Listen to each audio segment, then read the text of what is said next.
देखिए, भारत एक ऐसा देश है जो प्रकृति के साथ जुड़ा हुआ है। हर चीज हमारे यहाँ प्रकृति अनुगामी है, प्रकृति के साथ जुड़कर ही की जाती है। सावन का सबसे श्रेष्ठ महीना जो है भगवान शिव की आराधना का महीना है, और वो प्रकृति के साथ। उन्होंने कोई महल नहीं बनाया, प्रकृति के साथ ही जमीन पर आसन लगाकर वहीं विराजमान हुए। प्रकृति के साथ जुड़ने का सुंदर व्यवस्था हमारी संस्कृति ने जो बनाई है, शायद पूरे विश्व में इस प्रकार की आनंदमय संस्कृति हो ही नहीं सकती। साधा जो जन्म के साथ जुड़े, प्रकृति के साथ जुड़े, और भगवान शिव का महीना जो होता है ना, उनकी आराधना करने का। तो आज गुरमीत जी ने जो एक सुंदर व्यवस्था बात करी कि भाई हम क्यों वनस्पति का जिस प्रकार से पेड़ का रोपण किया जाए, बिल्व का पेड़, शमी का पेड़ जिस प्रकार से यहाँ लगाया है। बिल्व का पेड़ जो है, जिसको अंग्रेजी में वुड एप्पल बोलते हैं, वो स्वास्थ्य वर्धक है। भगवान शिव को सबसे अति प्रिय कहा जाता है। इसकी उत्पत्ति कैसे हुई, शास्त्र के अंदर एक बड़ी विचित्र कथा आती है कि भगवती जो लक्ष्मी जी थी, वो भगवान की आराधना करती थी, और एक दिन आराधना करते करते बात ये आई कि सबसे जो अपनी प्रीतम चीज हो भगवान को अर्पित कर दे। कहा जाता है भगवती पार्वती ने अपना स्तन जो लक्ष्मी जी ने भगवान को अर्पित किया, और वहां उससे उत्पत्ति कही जाती है कि जो स्कंद पुराण के अंदर कथा आती है केदारखंड के अंदर, कि उस भगवती से ही, भगवती महालक्ष्मी से ही जो बिल्व का पेड़ है वो उत्पन्न हुआ है। और बिल्व पेड़ के अंदर भगवान ब्रह्मा, भगवान विष्णु और भगवान शिव का समस्त वास माना जाता है।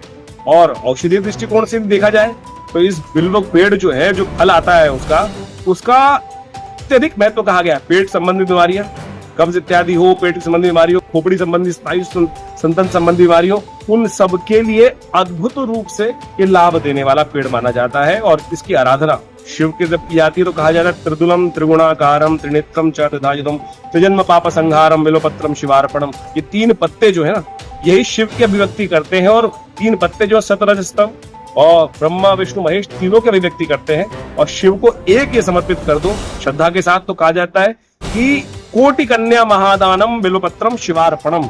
इतना शास्त्र में इन वनस्पति औषधियों की रक्षा के लिए शास्त्र में कहा गया है। तो हम वन औषधियों को लगाएं, लेकिन इस देश के अंदर ऐसी व्यवस्था बनी। छोटा सा एग्जाम्पल आप समझने का प्रयास करें। भारत में हमारा भगवान कृष्ण का क्षेत्र जो है वृंदावन क्षेत्र है, यानी जहां तुलसी, वृंदावन तुलसी का वन रहा होगा कभी।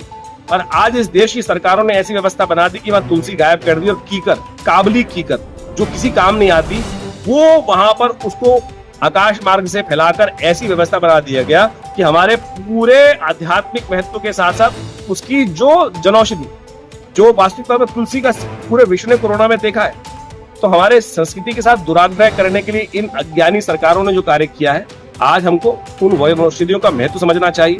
और आज उसका सुंदर एक सावन के पहले महीने पर इतना सुंदर कार्य किया है, तो उसका ईश्वर का से प्रेरणा हमारे कहा गया कि एक पेड़ लगाने से उतना बड़ा लाभ होता है कि 100 कन्या का जितना कन्या दान करने से लाभ प्राप्त नहीं मिला। आचार्य जी, गुरमीत जी अपनी धर्मपत्नी के साथ आज आपके आश्रम में आए, आपका आशीर्वाद लेने पहुंचे, तो क्या आशीर्वाद स्वरूप आज इनको आप दे रहे हैं? आज उन्नति प्राप्त हो, पेड़ पौधा लगाया है, सबका पुण्य प्राप्त होना है, बढ़िया है, भाव पवित्र होना चाहिए। और गुरमीत जी के साथ पिछले काफी लंबे समय से जुड़ा ही हुए हैं हम लोग, और देखते हैं कि हर क्षेत्र में जहाँ भी कार्य चल रहा होता है, चाहे पानी पिलाने का कार्य हो, चाहे खाना खिलाने का कार्य हो, और अपने रेस्टोरेंट के अंदर भी हो, बैंक्वेट हॉल के अंदर भी मैं बहुत सारे कार्यक्रमों में, सामाजिक कार्यक्रमों में उपस्थित रहता ही हूँ, और हर प्रकार का कार्यक्रम कराते हैं। सब धर्मों के साथ मिलकर चलते हैं, और बढ़िया पुण्य आत्मा है और पुण्य कार्य कर रहे हैं, तो इससे बढ़िया क्या हो सकता है। आभा देख लीजिए, उनकी आभा ही इस प्रकार की पुण्य आत्मा की आभा है। मैं सबको सावन की बधाई देता हूँ। बाकी आचार्य जी को, महिपाल जी को, तिवारी जी को शुभकामनाएं देता हूँ। उन्होंने सहयोग दिया। आचार्य जी को भी मैं बहुत ऋणी हूँ, इन्होंने हमारे साथ पौधा रोपण में अपना सहयोग दिया। और जैसे इनको कहा, इन्होंने कहा आप आइए अच्छे कार्य के लिए। आज सावन का पहला दिन है और पहला सोमवार है, तो ये मेरा सौभाग्य है कि यहाँ पर मुझे पौधारोपण करने का मौका मिला। तो कुछ पौधे हम साथ में लाए हैं, जैसे जिन्होंने भी अपने घर लेके जाने में लगा सकते हैं। बाकी सबका बहुत बहुत धन्यवाद। तो गुरमीत जी, किस तरह के पौधे आप वितरित करना चाहते हैं और किन उद्देश्यों से लेकर आज ये पुण्य कार्य करने निकले हैं? सावन में जैसे बेलपत्र के पौधे हम लेके आए हैं, उनका बहुत महत्व है। और शमी के, मेरा नाम हरप्रीत है, मैं गुरमीत जी की वाइफ हूँ। मुझे बहुत अच्छा लगा आके, सब तरफ ग्रीनरी देख के बहुत मन को सुकून मिला।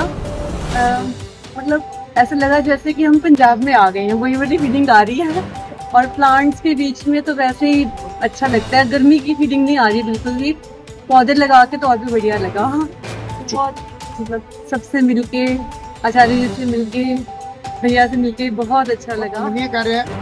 और इस सावन के मास में तो और भी हमारे तो कुछ क्षेत्र हैं जो हरिला के रूप में इसको मनाते हैं, यानी वृक्षारोपण करना चाहिए। और गुरमीत जी ने ये आज किया, प्रतीक रूप में 2 वृक्ष यहाँ पर रोपे हैं। और सब समाज को संकेत जाता है कि हमें वृक्षारोपण करना ही चाहिए अपने जीवन में। 5-10 पेड़ तो प्रशांत लगाने ही तिवारी चाहिए। आपके सभी दर्शकों को नमन करता हूँ। मैं आज साधुवाद देना चाहूंगा। प्रथम साधुवाद आचार्य विक्रमादित्य जी को, जो ऐसे पुण्य कार्य करते रहते हैं। रुद्र अभिषेक का आज कार्यक्रम कर रहे हैं।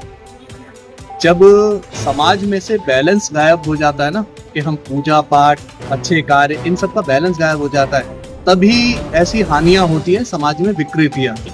तो उन विकृति को अपनी स्वीकृति ना प्रदान करते हुए आचार्य विक्रमादित्य जी ने आए दिन इनके यहाँ ऐसे धार्मिक अनुष्ठान, सेहत को लेकर कार्यक्रम में होते रहते हैं। तो प्रथम साधुवाद आपको जाता है कि आप इसके सुपात्र हैं, कि आप समाज को एक दिशा दे।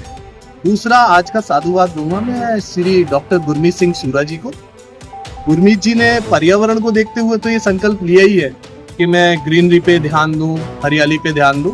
लेकिन सावन के प्रथम सोमवार पे और दिव्य पौधे, मैं कहूँगा शमी, बिल्व पत्र भगवान शंकर पे चढ़ाने पे आप, मैं तो कहूँगा कि जिसकी भी आस्था हो, जो भी भगवान में आस्था रखता है, उसको कम से कम एक बार जरूर भोले शंकर पे बिल्वपत्र अर्पित करना चाहिए। आपको अर्पित करने के बाद स्वयं आस्था जुड़ाव होगा और आप समझेंगे कि भगवान शिव प्रकृति में उगने वाली सब वो चीज स्वीकार करते हैं जो दूसरे अस्वीकार करते हैं। तो उन्हें सब स्वीकार है, आपको वो चीजें। और अब तो लोग परेशान होते थे ढूंढने के लिए, तो गुरमीत जी इस चीज के लिए साधुवाद के पात्र हैं कि वो पौधे जो लोग ढूंढते हैं कि बिलपत्र मिलते नहीं है चढ़ाने को, आज आश्रम में लगाए हैं और लोगों को बांट भी रहे हैं। शिवालय पे भी देने का विचार है, बहुत अच्छा विचार है। मैं कहूँगा ऐसे विचार सबके मन में आने चाहिए। सबको ऐसे पुनीत कार्य करने चाहिए कि जनता चढ़ा पाए, अपनी श्रद्धा के लिए उन्हें भटकना ना पड़े कि साबुत बेलपत्र नहीं मिलते हैं, शमी पत्र नहीं मिलते हैं। कम से कम पूजा पाठ जो करना चाहते हो उसे उसकी सामग्री मिल जाए। ये अच्छा कार्य, सभी को ऐसा कर। सभी को बहुत बहुत शुभकामनाएं।